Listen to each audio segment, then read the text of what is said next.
سلامتیاں نصیب فرمائے۔ ایک اور فکرہ حضرت صدیق دی شان دا میرا دل پیا کرتا ہے میں کہاں، اور میں اگر نہ آکھیا تو مینوں ڈر ہے سینے دا جنگلہ توڑ کے تے کدھر باہر نہ آ جائے، ڈر ہے مینوں۔ میں تاں فکرہ پڑھن لگا،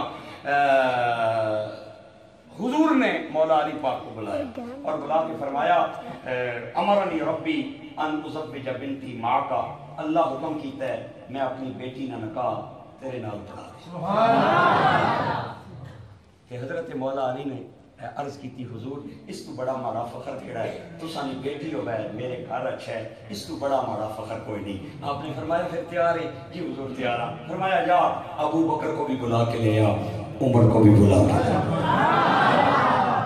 آپ نے فرمایا جا ابو بکر کو بھی بلا کے لے آ، عمر کو بھی بلا کے لے آیا، دو آ گئے، میں قربان جاواں۔ حضور نے 3 انگلیاں ایتھے رکھیاں، اوتے انگوٹھے دا تالا لایا، شہادت دی انگلی دونوں دی طرف کر کے فرمایا امرنی ربی ان ازوج بنتی مع علی و اشہدکم علی ذلک، اللہ نے حکم کیتا ہے میں جوڑے نہ نکاح کراواں اور نکاح دا گواہ ابو بکر تے عمر نو بناواں۔ جامعہ رضویہ ضیاء العلوم دے میں بھی اس درنے ٹکڑے کھانا رہا قبلہ حضور مسلم امت پیر سید حسین الدین شاہ صاحب دامت برکاتہم العالیہ، اللہ تعالیٰ انہوں نے زندگی لمبی کرے اور انہوں نے سایہ اہل سنت و جماعت میں سراں قائم رکھے۔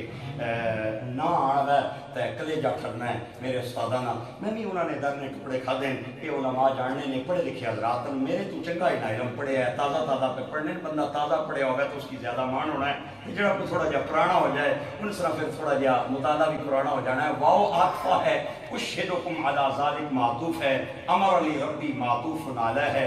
علماء لغات اس بات پہ متفق ہیں کہ معطوف اور معطوف علیہ حکم کے اعتبار سے مساوی ہوتے ہیں، برابر ہوتے ہیں۔ حضور اپنا چاہیں کہ گواہ دا حکم بھی اتو ہی آیا ہے، جوڑے دے نکاح دا حکم بھی اتو ہی آیا ہے۔